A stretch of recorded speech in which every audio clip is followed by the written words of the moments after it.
What up? Y'all know what it is. Your boy Big Boosie, man. I'm back. I'm back. Make sure y'all hit that subscribe button. Hit that like button. We need it over here, baby. Hit that like button for us, man. We rising. We rising, man. Shout out to all my knowledgeable people that show love. Man, thanks to y'all, man. We rising and y'all, y'all keep the channel rolling with me, man. I'm loving every minute of it. I'm loving every minute of it, man.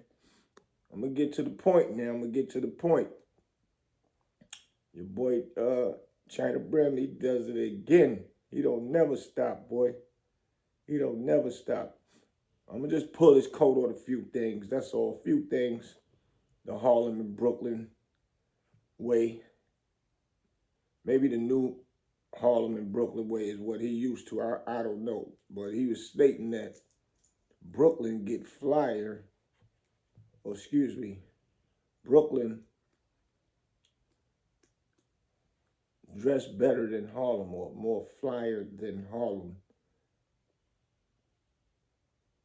Now, I'm going to keep it 1,000. I know Brooklyn dudes that has been fly.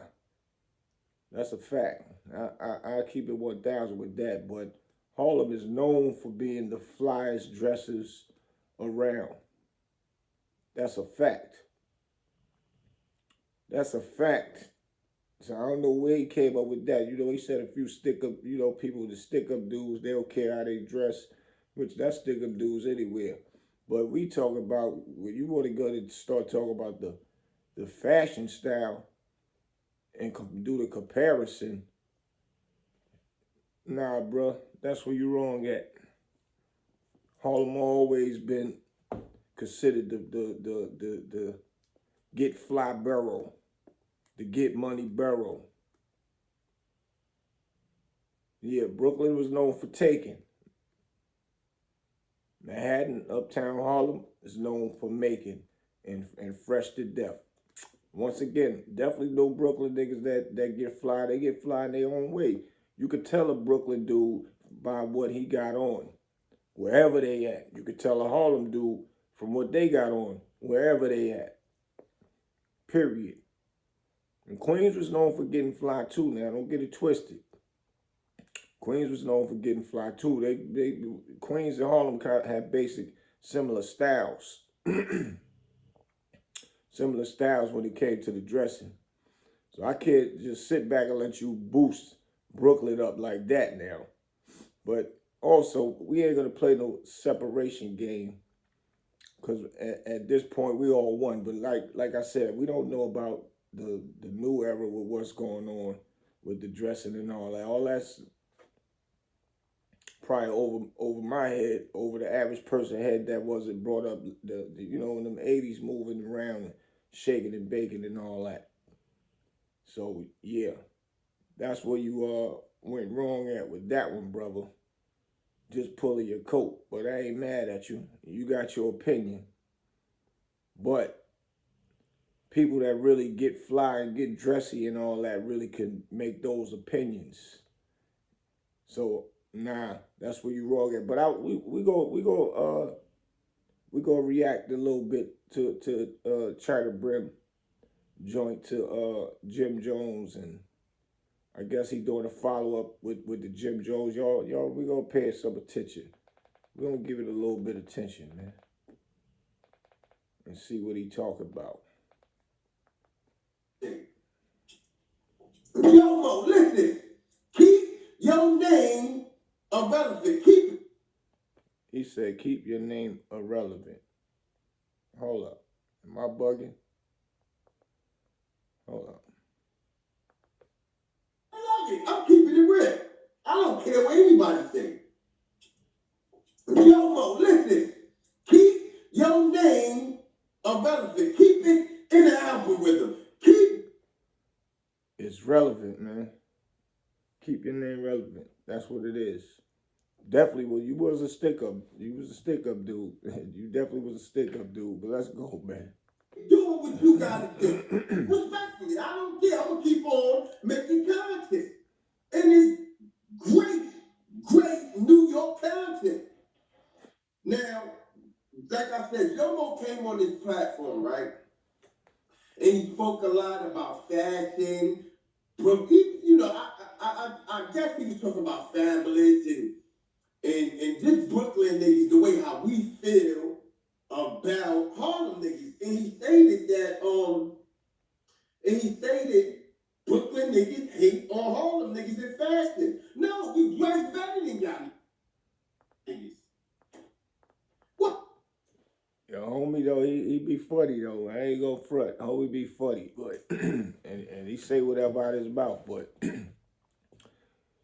I think Jimmy was just joking with that Brooklyn be hating on us. But when Harlem and Brooklyn dudes are cool together, they joke on each other and all that. You know what I'm saying? So you could see Jimmy smiling when he said that. So and he hang with two Brooklyn niggas, especially Fab get fly.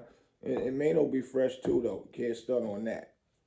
But that was a punchline. But this guy right here, boy, you gotta watch him, boy. He'll turn nothing into something, boy. But we gonna listen. You don't like it, you all them niggas can put me in the comment section. Oh, Joe about to put me in the comment section. But yeah, Fabulous dressed better than Jimmy. Let's keep it real. He a fashion hover. I don't know what the. Somebody said they in the comments said Fab got a Harlem swag the way he dressed. And somebody said they be seeing him in Harlem when he be shopping and all that. I don't know how true that is, but Fab definitely be fly. If I looked at Fab, the way he be dressed, he looked like he could be a Harlem dude if I didn't know who he was. So, he got a Harlem swag to me. That's my opinion. But he is right. Fab be fly, but I don't know. I can't say he be fly. You dress better than Jim Jones. Hey man, got their own style of being fly. It's just all about being fly. That's it. What's the word? Put it in the comment section. No for his fashion, no for his, I don't know. But when it comes to the fashion and the dress, see, Brooklyn niggas is different. You got the hood niggas, the robbers. Brooklyn robbers. We don't care about the way we dress. They got them everywhere. Man, all the stick-up dudes that's in Harlem. But a lot of them was getting fresh too though. But when they on a mission though, they ain't really with the fashion and all that. But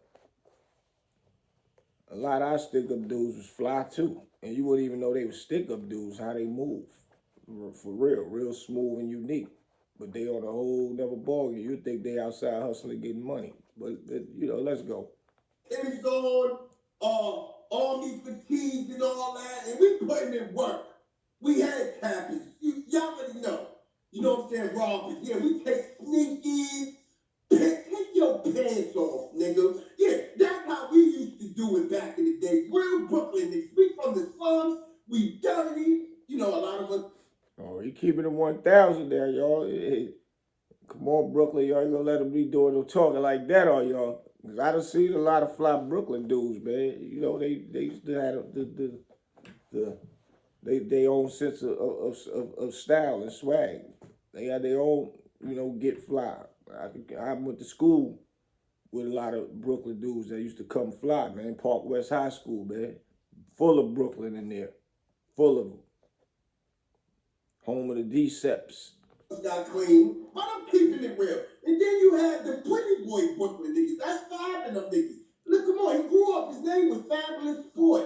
Put him in the comment section. That wasn't even an appropriate name in Brooklyn. That's only if you was. He said he wasn't low lives. Salute to the low lives. You know what I'm saying? We'll skip that.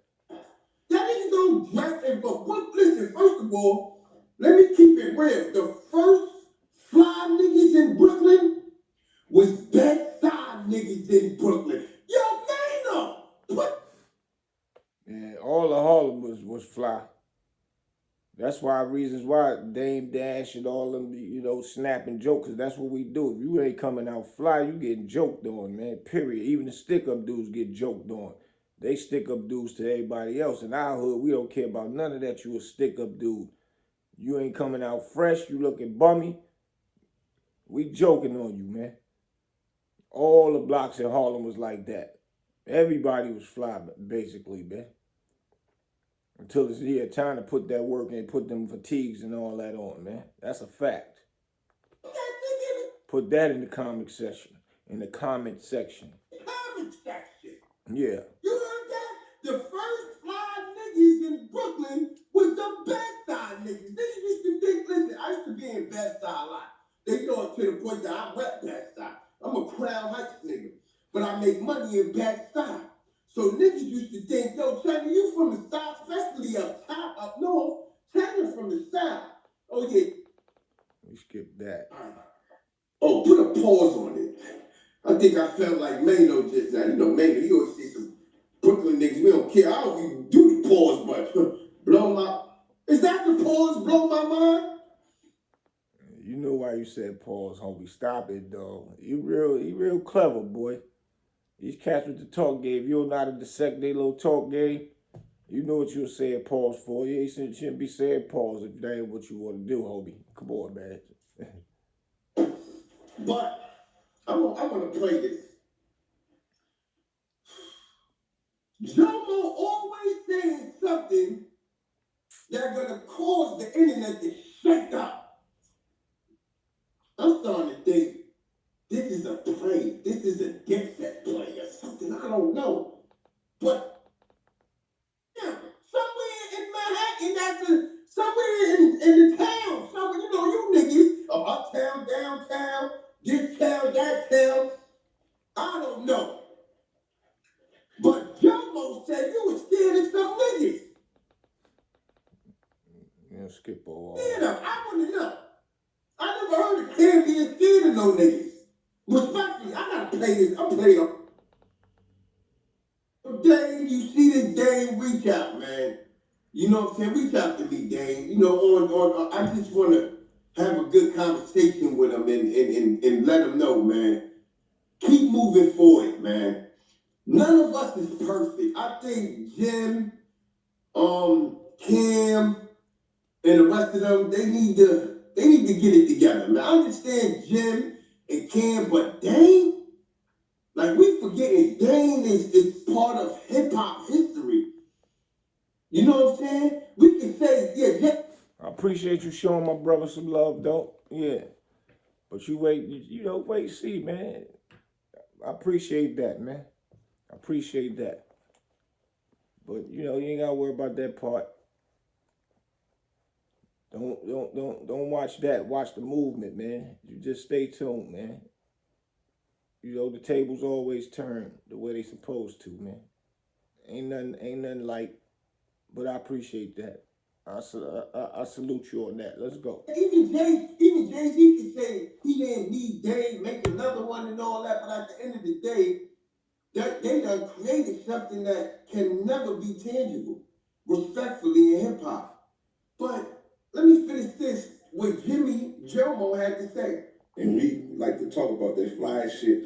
And he was like, the nigga we interviewed was like, Brooklyn, Harlem, yeah, but they just go overboard with it on the fly shit. They just like, they gonna airbrush the Timbs and ooh, instead of just wearing them bitches right under to go with the, you know what I'm saying? They gonna overdo it. Brooklyn be hating on. He said they keep it mild. Yeah. That's the part he's,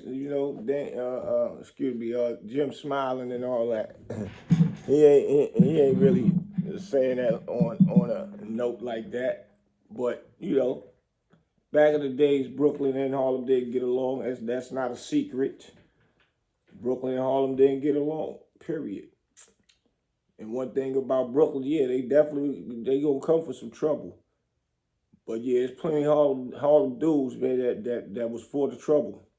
Period. So, they moved accordingly with whoever they moved on or whatever, but it wasn't none of that. Like you just coming to do something to real Harlem dudes. You might catch somebody that's soft, but I'm gonna give it to Brooklyn. They go anywhere and get with the bull crap. But it wasn't no sweet meat like this dude right here talking. That's impossible in real life. Just overdo it because we so fly they can't take it. You heard? Can somebody overkill them? I think big facts. y'all put it in the comment section. I don't want to say nothing stupid, but it's sad when somebody in a, Jim is up there, 56, he ain't 60 yet, but he's up there.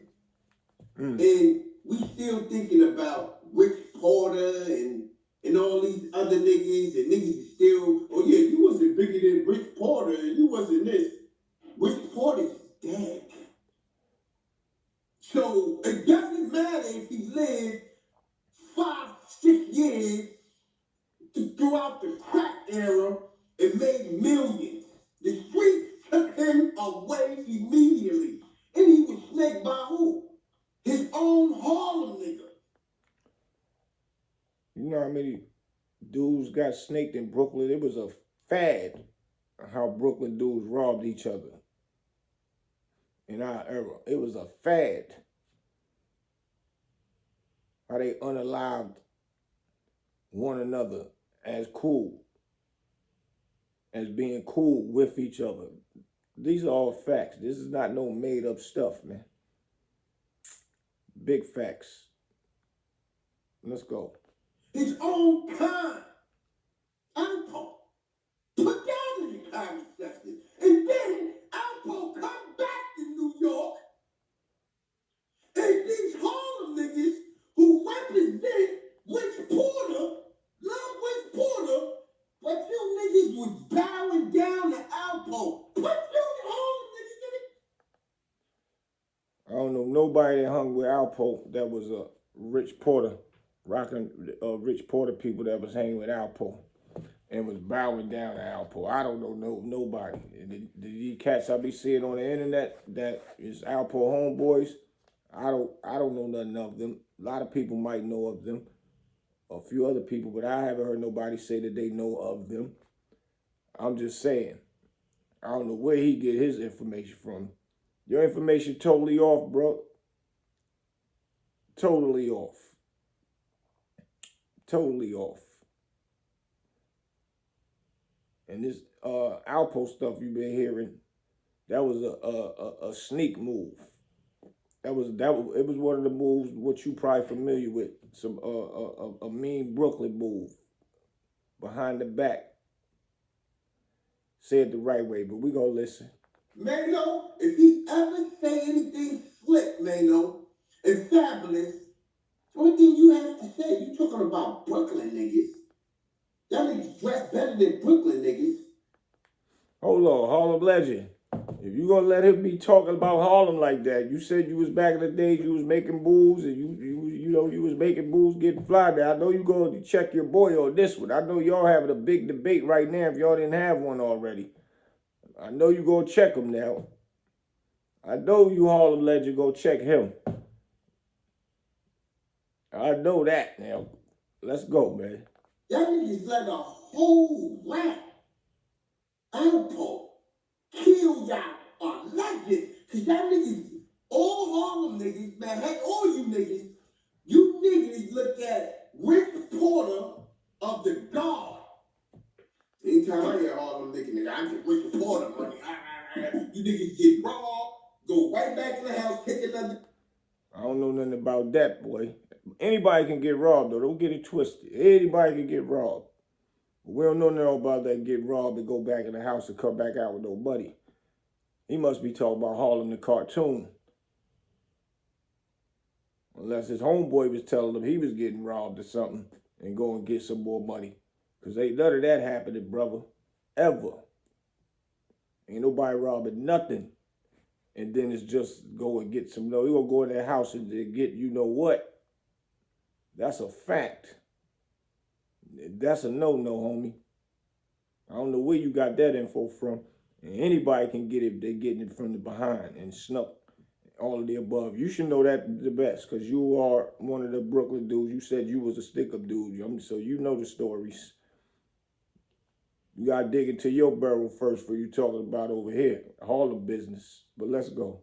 10,000 now get robbed again. That's what Harlem niggas. Salute to the real. I ain't trying to say that I heard about Gangsta Lou and all of that. It's some gangsta. I'm glad you give my brother his props because that's how it goes. It's a lot of Gangsta Lou's and running around Harlem. being that you want to use him as a reference. But big facts. That's a big fact. Ain't none of that happening. I'm glad you retracted that. That's what's up. This guy's funny, boy. Niggas out there. But you can't talk and run your mouth about anything if you celebrating a nigga who got killed for the game, the drug game in Harlem. And y'all niggas allowed the nigga who killed him, allegedly killed him. No, not allegedly, because he said it, right? Put it in the comment section, right? Alpo said that he knocked Rich Ford off. No, he said he had his man hit him from the back. You need to go look at the stories, man, or the videos before you do these announcements, man. He said he had his man hit him from the back. So you know, do the stories right, bro. For real, for real.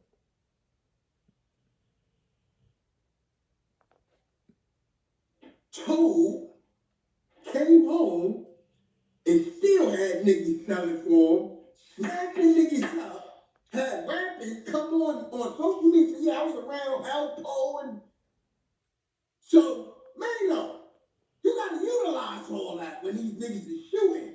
Now let's finish this content up. Right, he was talented. He was a dancer. And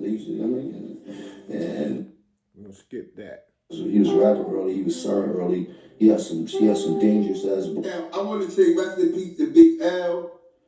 I'm a Brooklyn nigga. I'm gonna keep it real. I wasn't a Big L fan. I knew about Big L when I went to prison and all the niggas used to talk about, yeah, Big L. I didn't pay him no mind. I think he had a song called MPV. I don't know.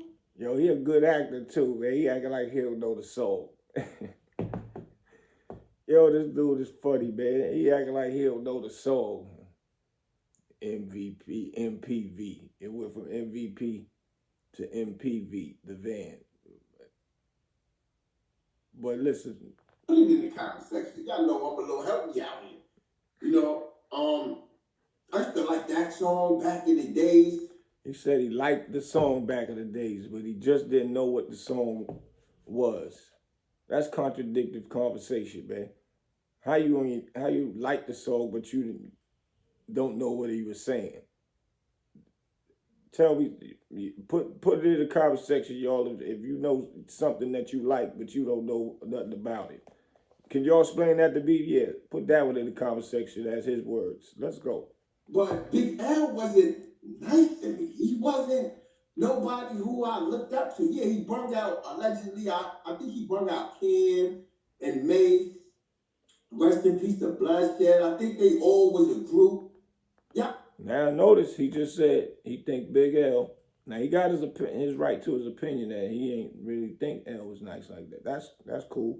But a lot of Brooklyn cats love Big L and know he's nice. And it's in his comment section right now. So if y'all get a chance, go over there to Chyna Brim and check this joint out. For real, for real. But we gonna finish listening though. He said he think Big L bought out Maze, Cam, and all of them. And then listen. Let me know in the comment section, but to Brooklyn niggas, we didn't care about no Big L. When he passed, it was like, we know that's false. False. Maybe some of them, maybe who he was around didn't. I get it. But nah, bro. Homie's heavy in the game. Let's go. So, like, I'm being honest with y'all. We didn't care about Big L. So when I hear about him now, and what he did for Harlem, you know what I'm saying? I praise that. I respect him. They said he was one of the first who really opened the doors up. He just said he didn't care about Big L. When L passed away, he said, we don't care. Now he said, I respect him. This dude was all over the place, man, with his conversation. See, a lot of noise will make people think somebody's saying something that really means something when they really not saying nothing that's really important, that really even makes sense logically. For real. But Jomo, you wildin', you saying that he had a name. If Jomo probably, you don't know something, Jomo say things I'm realizing. he say it, but it's just taken out of context. The way he say it is just like, yo, what are you talking about? But it really has some, how can I say it? It really be some truth involved in it. You know what I'm saying? It's the way he be saying it. I think that, first of all, I'm going to keep it real. When it comes to any Harlem nigga coming into the rap industry, I have to say it's because of Mace. Wrong again. Didn't he just say Big L bought, he think Big L bought Mace and Cam into the game, and now he's saying he think it was Mace. And see, that's the stroke of the ego. Once again, you say something that sounds like you're saying something, but you really know you're not. But it just stirs up confusion, so people don't pay attention to the real message of really what is said, which is there's really no message in here. And there's nothing being really said that's facts at all. But let's finish listening, man. Respectfully. It's because of Mace. I think Big L died too quick to let niggas in the door. I feel Mace. It was Mace, Cam. Once Mace and Cam, and I heard being around the world, that Harlem world, it was over. Wrong again, brother. The song that you said you like and all that's before Mace. Big L had the deal first. Big L was popping worldwide way before Mace even got a chance to do all of that. But when Mace got in the door, it was just the next level after Big L. Cam was right there peaking with Mace at the peak, you know. He's just going through his little turmoil with his record, with his label and all that. But Mace was still in a position taking off with Puff on people's singles. He didn't even have an album out. Big L had an album out, brother. So, you know, I'm here just schooling you, that's all. No disrespect to you neither. I'm just here schooling you, man. You said it all wrong. In the playoffs, you need to find that. He got it all the way wrong, y'all. But we here to get him right, though. Big facts. You got to do his history, man. When you want to talk about Harlem stuff, you got to do your Harlem history, man. He was in the door. I want to say salute to everybody. Please hit the like button. Just hit the... Y'all go over there to Chyna Brim joint, check it out, so you can listen to the story all the way through, or whatever this is supposed to be. I guess a reaction to the Jim Jones joint, and we'll make sure, or y'all make sure, and determine what he's saying. You know, kind of cipher through all that stuff he's saying that it only makes sense. But I'm just, you know, giving him a little Harlem history real quick. I ain't even getting into all other stuff with the Alpos and all that. But I had to give him a little bit of it, because at the end of the day, Alpo did a lot of crazy, sneaky stuff to a lot of people in different boroughs. So make sure you do your research on that too, Chyna Brim. Because I don't want to mention a lot of names because, you know, a lot of people is good people and I don't want to be bringing up no old stuff. But do your research. And do your research of how, if Alpo walked up and, you know, pow people himself. If he did, he never spoke about it. He just always spoke about how he did what he did with his mans behind somebody. And he give them the eye. And they do what they do. So, nothing you saying makes sense in this video you just did, man. Nothing. Just pulling your coat, bro. Just pulling your coat. That's all. Yeah, and salute to you, too. Your boy Big Boosie, I'm rolling out, man. I just wanted to come up here, you know, give Hobie a little quick Harlem lesson because he got the Harlem lesson wrong. I don't know what kind of Harlem dudes he was hanging around. I just know that what he was saying is, Make sure y'all subscribe, hit that like button, man. Your boy Big Boosie, I'm out. I'll be back, though.